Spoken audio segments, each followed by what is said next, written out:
مختلف نوعیت کے کیسز آتے ہوں گے جس میں میل کا دل ٹوٹ گیا, ادھر فیمیل کا دل ٹوٹ گیا, دونوں میں سے کسی ایک کے ساتھ دھوکا ہو گیا.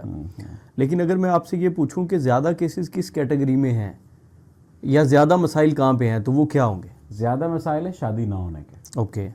لڑکا اور لڑکی ریلیشن شپ میں آتے ہیں اور اس کے بعد لڑکا یا پیچھے ہٹ جاتا ہے یا لڑکی پیچھے ہٹ جاتی ہے.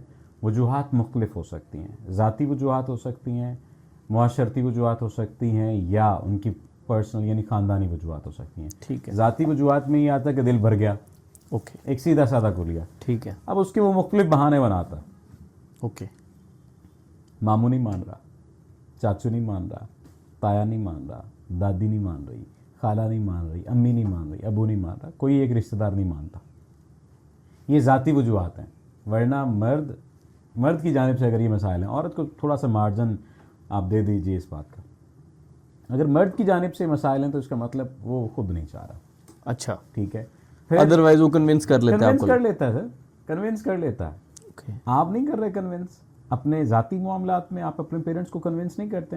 یہ تو زندگی کا معاملہ ہے. 0.1% یا 1% چانسز ہیں کہ مرد مجبور ہو. 99.99% مرد مجبور نہیں ہے سر شادی کے معاملے میں. یہ میں آپ کو بتا دوں. اوکے. مجبوری, اچھا تب مجبوری نہیں ہے جب آپ ریلیشن شپ بنا رہے ہیں, آپ فزیکل ہو رہے ہیں, جب آپ وعدے کر رہے ہیں, شادی کے وعدے وعیدیں ہو رہی ہیں, آپ اس کے پیرنٹس سے بھی مل رہے ہیں, آپ اس کو تسلیاں بھی دلا رہے ہیں, گفٹ بھی دے رہے ہیں, تب پیرنٹس کہاں پر ہیں, تب مسائل کہاں پر ہیں, تب مجبوری کہاں پر ہے. ہاں, مطلب آپ اتنے پیرنٹ بوائے تھے تو آپ یہ سب کچھ پہلے پوچھ کے کرنا چاہیے. اس کا مطلب یہ ہے سادہ سا کہ آپ رکنے والے نہیں ہیں. آپ کی فطرت میں وہ سرشاری موجود ہے جو ایک شخص کے اندر موجود ہونی چاہیے ریلیشن شپ کو چلانے کے لیے.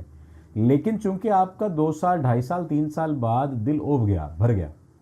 ہوتا یہ ہنی مون پیریڈ کتنا ہے, کچھ لوگ کہتے ہیں 6 ماہ, کچھ لوگ کہتے ہیں سال, کچھ لوگ کہتے ہیں, میں کہتا ہوں بلکہ یہ بھی ایک بزرگ نے, سرفراز شاہ صاحب نے کہا تھا, ہنی مون اسے نہ کہیے, اسے کچھ بھی اور ٹرم نہیں, 2 سال 3 ماہ ازدواجی زندگی کہہ لیں آپ. ازدواجی زندگی کا جو بہترین ٹائم پیریڈ ہے 2 سال 3 ماہ, اس میں تعلق یا تو بن جاتا ہے یا بگڑ جاتا ہے. رائٹ. ٹھیک ہے. تو اگر اس کلیے پہ دیکھیں تو جو بچے اور بچیاں 2nd سیمسٹر یا 3rd سیمسٹر میں, لڑکے اور لڑکیاں, یا ایج بریکٹ کی اگر ہم بات کریں 18 سال یا 19 سال میں تعلق بناتے ہیں اور وہ 20 سال میں فزیکل ہو گئے, تو ڈو یو ریئلی تھنک کہ 24 سال کی عمر تک وہ ایک دوسرے کے ساتھ رہنے کے بعد شادی کر لیں گے؟ 80% 90% کیسز میں وہ شادی نہیں کرتے. خصوصی طور پر لڑکے پیچھے ہٹ جاتے ہیں. ٹھیک ہے. لڑکیاں بھی ہٹتی ہیں, لڑکے بھی پیچھے ہٹ جاتے ہیں. لڑکیاں کیسے ہٹتی ہیں وہ پھر آگے چل کر میں آپ کو واقعہ, ریسنٹ کل کا ایک کیس ہے, وہ واقعہ میں آپ کو سناؤں. یعنی دل دہلا دینے والی چیزیں ہیں, لیکن یہ اب سوسائٹی کا اس حد تک حصہ بن چکی ہے. اچھا نہیں, چلیں, ہمیں حیرانی ہوتی ہے. ٹھیک ہے. اچھا, آپ کو کیا لگتا ہے, ایک تو یہ کیس ہو گیا جس میں مان نہیں رہے, ٹھیک ہے, تو وہ ظاہری بات ہے آپ کوئی تعویذ وغیرہ بھی کرتے ہوں گے پھر. تو آپ کے تعویذ بڑا مختلف ہے نا. تعویذ نہیں ہے بیسیکلی, کیونکہ میں ویسے, کیونکہ یہ کہنا تو نہیں چاہیے, لیکن جب میں آپ کے ساتھ سفر کر رہا ہوتا ہوں تو آپ ڈفرینٹ اورات بتا رہے ہوتے ہیں اپنے. ہاں, اچھا, ذکر بتانا ایک اور چیز ہے. اوکے. یعنی وہ تعویذ نہیں ہے, ذکر تعویذ نہیں ہے, تعویذ والا سلسلہ نہیں ہے.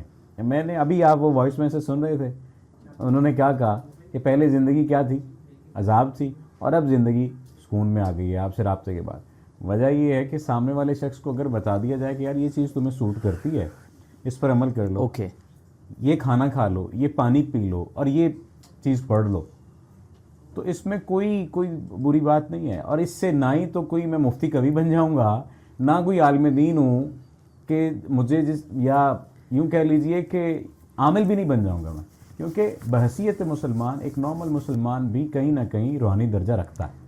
ٹھیک ہے. تو اگر وہ بتا دے کہ یار نماز پڑھ لو بھائی, کیونکہ نماز تو فرض ہے, اب فرض کے ساتھ نا یہ چیز پڑھ لو یا یہ اللہ کا نام پڑھ لو, ٹھیک ہے, اس سے اگر وہ پڑھ لیتا ہے اور اس کی زندگی میں بہتری آ جاتی ہے تو پھر آپ اندازہ کر سکتے ہیں کہ وہ پھر کتنی خوشگوار زندگی کی طرف واپس آ جائے گا. اور میں نے اکثر دیکھا ہے کہ لوگ جھجک رہے ہوتے ہیں کسی بات پر ذکر کا بتاتے ہوئے یا اللہ کا نام لیتے ہوئے, کیونکہ چیزیں بڑی چینج ہو گئی ہیں.